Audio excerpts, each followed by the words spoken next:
Bismillahirrahmanirrahim. Dear students, today our topic is various type of relief and allowances. कि कितनी तरह के relief या अनाउंसेस होते हैं जो गवर्नमेंट की तरफ से या इनकम टैक्स ऑर्डिनेंस 2001 की तरफ से हमें प्रोवाइड किए गए हैं कि ये ऐसे रिलीफ्स हैं, ये ऐसे एक्सपेंडिचर्स हैं या ऐसी कंट्रीब्यूशंस हैं जिन पर हमें पब्लिकली फ़ायदा होने पर गवर्नमेंट कुछ रिलीफ देती है।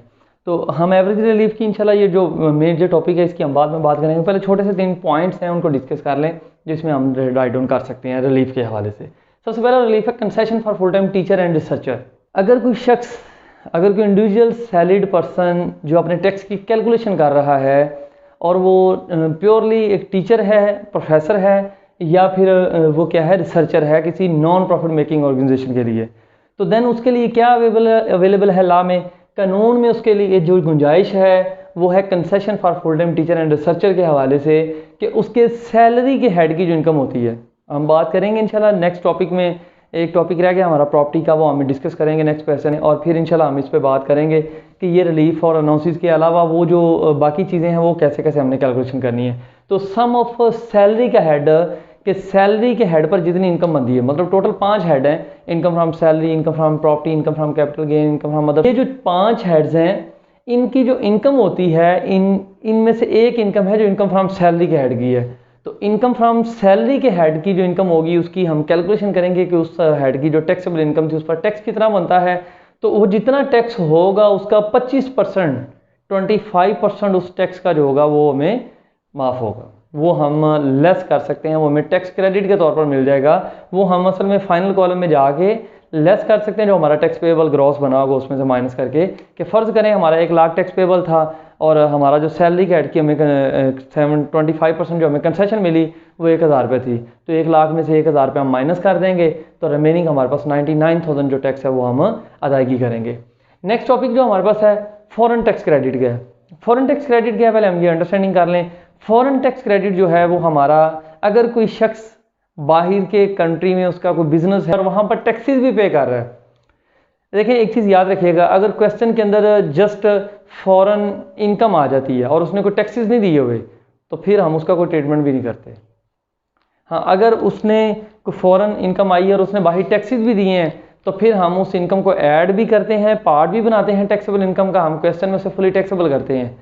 अगर कोई लॉस हुआ बाहर से उसे लेस करने के बाद, मसलन हमें 1 लाख रुपए की इनकम हुई है और जो लॉस हुआ है बाहर से आमदनी पर वो 500 रुपये है, 500 है, तो 1 लाख में से 500 माइनस कर देंगे, रिमेनिंग हम 99,500 पर फाइनल कॉलम में ले जाएंगे। तो इसको हम क्या करेंगे, इस पर हमें रिलीफ भी मिलेगा एंड पे जाके। जब हम क्वेश्चन के 2 पार्ट हैं, एक टैक्सेबल इनकम 10 नंबर का वो है 10 मार्क्स के लिए, और 10 मार्क्स जो है वो कंपोटेशन ऑफ टैक्स पेएबल है कि टैक्स जो आपकी अमाउंट आई थी जिस पर टैक्स चार्ज होना था वो जो टैक्स बनेगा वो कितना बनना है। तो वो जो टैक्स की कैलकुलेशन है उस कैलकुलेशन के दौरान सबसे पहला रिलीफ जो होता है वो टीचर का मिला करता है, दूसरा रिलीफ जो होता है वो हम टैक्स कंसेशन क्रेडिट का किया करते हैं। उससे भी अगर हम पहले बात करें तो सबसे पहले हमें एओपी का रिलीफ मिलता है। मैं इसकी ज़रा नंबरिंग कर देता हूँ ताकि आसानी हो जाए। पहला रिलीफ हमें ये वाला मिलता है, दूसरा हम कैलकुलेशन किया करते हैं, तीसरा हम फॉरेन टैक्स क्रेडिट का होता है, और उसके बाद फोर्थ पे हम एवरेज रिलीफ के हवाले से कैलकुलेशन करते हैं। ये सबसे पहले हमने बात की कि सम ऑफ सैलरी के हेड पर हमें 25% अलाउ होगा। दूसरे नंबर पर हमने बात की है फॉरेन टैक्स पेड के बाहर के कंट्री में जो हम टैक्स देंगे उस पर हमें रिलीफ कैसे मिलना। तो इसके लिए हमें कैलकुलेशन करनी पड़ती क्या, नंबर 1 हम फॉरेन टैक्स पेड जितना बाहर के मुल्क में हमने टैक्स अदा किया है वो हम लिखेंगे। तो वो फ़र्ज़ करें आपने 200 पे किया है तो हम क्या करेंगे वो 200 मेंशन कर लेंगे। इससे नेक्स्ट फार्मूला हम पुट करेंगे, पाकिस्तानी टैक्स जितना हमने दिया है उसे डिवाइड कर देंगे actual tax payable income multiply by foreign tax income. Foreign income जो होगी वो हमने जो रिसीव की होगी उससे मल्टीप्लाई करेंगे तो हमारे पास ये भी अमाउंट आ जाएगी। इन दोनों में से जो amount the lesser amount from 1 और 2 will be deducted from tax, जो आपका ग्रॉस टैक्स पेएबल बना होगा उसमें से हम जाके इसे माइनस कर देंगे इन दोनों में से जो हमारे पास लेसर अमाउंट आएगी कैलकुलेशन करने के बाद। अब तीसरे नंबर पर tax credit on share from AOP. अगर आपका कोई शराकती कारोबार है, एसोसिएशन पर्सन को कहा जाता है। अगर आपका कोई शराकती कारोबार है तो उस शराकती कारोबार की इनकम अगर आपने कोई वसूल की है तो उसकी भी इसमें कैलकुलेशन की जाती है इंडिविजुअल सैलरीड पर्सन में। हम क्या करते हैं, जो हमारे पास टोटल इनकम आया करती है उसमें से आज हम डिस्कस करेंगे लास्ट पे कि डिडक्टेबल अनाउंसेस कौन से हैं। वो 5 तरह के होते हैं। जो टोटल इनकम आती है उसमें से हम 5 अनाउंसेस को डिडक्ट कर लिया करते हैं। डिडक्ट करने के बाद जो हमारे पास टैक्सेबल इनकम आती है, वो जो इनकम होती है उसे असल में हम कहते हैं एक्चुअल टैक्सेबल इनकम। कौन सी इनकम? एक्चुअल टैक्सेबल इनकम कहा करते हैं। उस एक्चुअल टैक्सेबल इनकम में अगर हमें क्वेश्चन में शेयर फ्रॉम एओपी अवेलेबल हो, दिया हो कि इतना हमें प्रॉफिट हुआ है किसी शराकती कारोबार से, एओपी से, तो हम उसको ऐड कर दिया करते हैं। ऐड करने के बाद जो हमारे पास इनकम आती है उसे हम कहा करते हैं taxable income for rate purpose, कि हमारे पास ये रेट पर्पस के लिए इनकम आ गई है, इस पर हमने रेट सप्लाई करने हैं। सेकंड पार्ट जो इसके बाद शुरू होता है कंपोटेशन का, वो इसके बाद फौरन शुरू हो जाता है। तो सेकंड पार्ट शुरू होने के बाद हम सबसे पहले कंपोटेशन किया करते हैं, फिर ये फार्मूला पुट किया करते हैं, जिससे यकीनन जो टैक्स पेबल एक्चुअल होता है, जो हमारे पास पहले अवेलेबल अमाउंट होती है जिसमें हम एओपी ऐड करते हैं, उस अमाउंट को ऐड करने के बाद वाली अमाउंट से ये लेसर आता है, जो फार्मूला लगाने से अमाउंट आती है। तो इससे हमें क्या होता है, टैक्स की थोड़ी सी रिडक्शन मिल जाती है, रिलीफ मिल जाता है टैक्स में। नेक्स्ट हमारे पास टॉपिक है एवरेज रिलीफ के हवाले से हम बात कर रहे थे। कुछ ऐसे एक्सपेंडिचर्स हैं जिन पर गवर्नमेंट हमें अलाउ करती है कि इन एक्सपेंडिचर्स को करने की वजह से हमें कुछ टैक्स में क्रेडिट मिल जाएगा। टैक्स में क्रेडिट का मतलब है कि हमें टैक्स में कुछ छूट मिल जाएगी।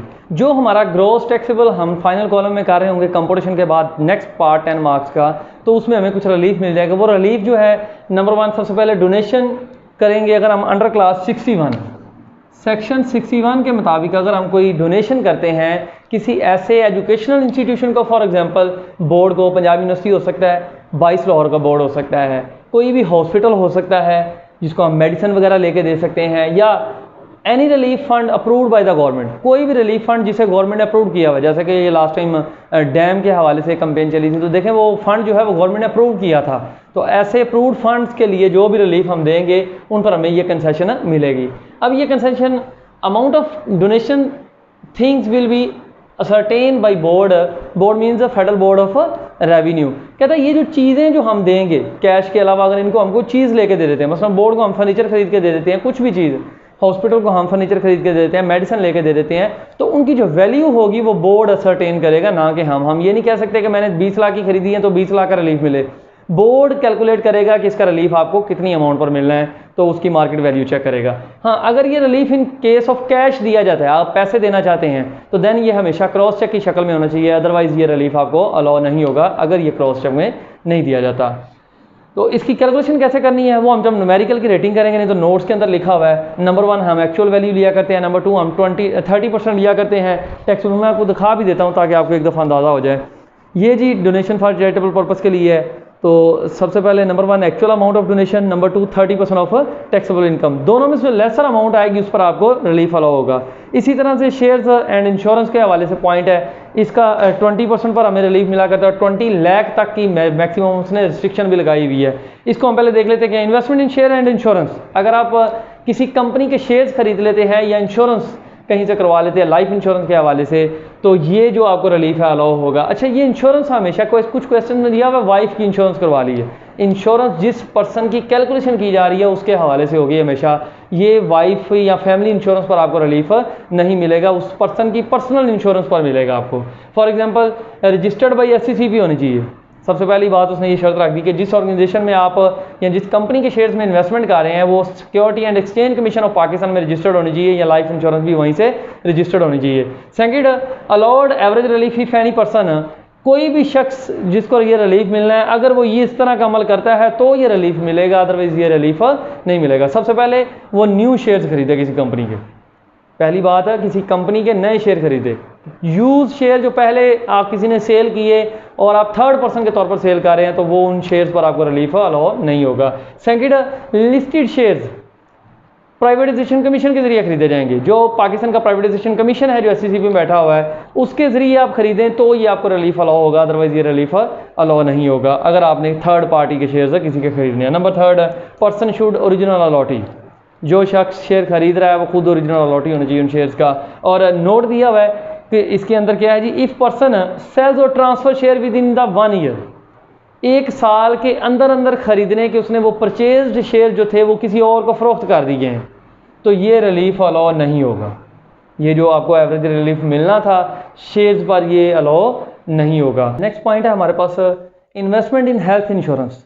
अगर आप हेल्थ इंश्योरेंस करवाते हैं तो उस हवाले से नंबर 1 इसमें होना चाहिए जी, आपके फाइनेंस एक्ट 2016 के ज़रिए ये अमेंडमेंट आई थी जिसमें आपको ये रिलीफ मिला। वो पर्सन शुड रेजिडेंट पर्सन, पहले नंबर पर क्या होना चाहिए, वो पर्सन जो है जिसकी ये हेल्थ इंश्योरेंस है वो रेजिडेंट पर्सन होना चाहिए। Second, not allowed to companies, company के लिए नहीं, ये जस्ट इंडिविजुअल के लिए है। Number 3, insurance companies should registered under insurance ordinance, under insurance ordinance 2000, तो 2000 के इंश्योरेंस ऑर्डिनेंस के मुताबिक ये रजिस्टर्ड हो। 4th और लास्ट है contribution to proved pension fund.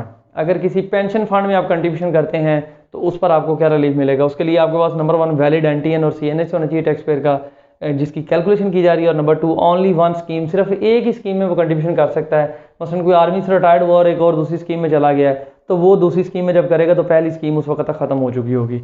Next note दिया हुआ है, if a person purchase share of a listed company, अगर कोई बंदा किसी लिस्टेड कंपनी के शेयर्स खरीदता है and also contribute to life insurance premium, और लाइफ इंश्योरेंस प्रीमियम में भी कंट्रीब्यूशन करता है, दोनों में एट अ टाइम उसने कंट्रीब्यूशन किया हुआ है, तो उसे किसी एक पर रिलीफ मिलेगा। वो एक किस पर मिलेगा, जो भी अमाउंट इन दोनों की कैलकुलेशन करने के बाद फार्मूले के मुताबिक या जो ट्रीटमेंट है उसके मुताबिक, तो जो हम ट्रीटमेंट करने के बाद हमारे पास दोनों की हायर अमाउंट आएगी जिसकी, उससे एक हायर अमाउंट पर हमें ये रिलीफ अलाउ होगा। और लास्ट पे है एवरेज रिलीफ का फार्मूला क्या है। एक तो सबसे अहम चीज़ कि ये फार्मूला बदल जाता है, कब बदल जाता है, according to the circumstances. Circumstances कौन से हैं, वो सर्कमस्टांसिस हैं कि अगर क्वेश्चन में एओपी आ जाए, शेयर फ्राम एओपी आ जाए, किसी शराकती बिजनेस से आपको कोई अमाउंट हासिल हुई है, तो इस फार्मूले में टैक्स पेबल की अमाउंट जो होती है वो कुछ और होती है, टैक्सेबल इनकम की कुछ और होती है, और अमाउंट अलाउड हमेशा सेम ही रहेगी, इसका फ़र्क नहीं पड़ेगा। ये दो वैल्यूज़ जो हैं चेंज हो जाएगी। तो फार्मूला क्या है, tax payable divided by taxable income multiply by amount allowed for share from multiply by amount allowed for average relief. तो ये फार्मूला हमारे पास पुट करेंगे जिससे हमारे पास वो टैक्स क्रेडिट आ जाएगा जो हमने फाइनल कॉलम में जो भी हमारे पास अमाउंट होगी, जिस तरह हम टीचर का या फिर हम डोनेशन का लेस करते हैं एवरेज रिलीफ, इसी तरह से ये भी हम रिलीफ जो होगा एक्सपेंडिचर्स पर जो हमें मिलेगा वो हम माइनस कर देंगे। तो आज का टॉपिक हमारा इतना ही था।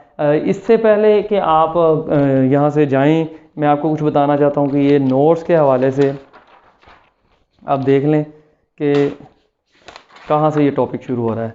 नोट्स में क्वेश्चन नंबर 7 है, discuss the various relief and announces which can be claimed as a tax credit by an individual. सबसे पहले concession for full time teacher, foreign tax credit है, एवरेज रिलीफ है, और एवरेज रिलीफ के 4 point है, और last है tax on share from tax credit on share from AOP. फिर ये एक टैक्स कंसेशन जो टीचर के लिए थी उसे एक्सप्लेन किया गया कि 2021 में ये कंसेशन जो है 25% है सम ऑफ सैलरीज के हेड का।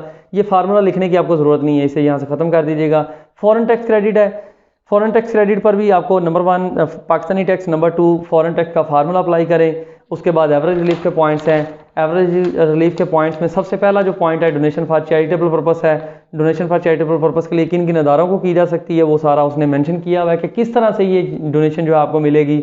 और number 2 investment in shares and insurance है कि शेयर्स और इंश्योरेंस पर आपको किस तरह से ये रिलीफ मिलेगा, उसकी थ्योरी लिखी हुई है। इन्वेस्टमेंट इन हेल्थ इंश्योरेंस कि हेल्थ इंश्योरेंस पर ये रिलीफ कैसे और क्यों मिलेगा, ये 2016 के फाइनेंस एक्ट के तरमीम करके मिला, और उसके बाद जो पर्सन भी इसके लिए पे करेगा उसका ये शराइत पर पूरा उतरना ज़रूरी है। ये 5% है आपकी एक्चुअल टैक्सेबल इनकम का, और दूसरे नंबर पर आप 1,50,000 इसकी उसने लिमिट लगाई हुई है।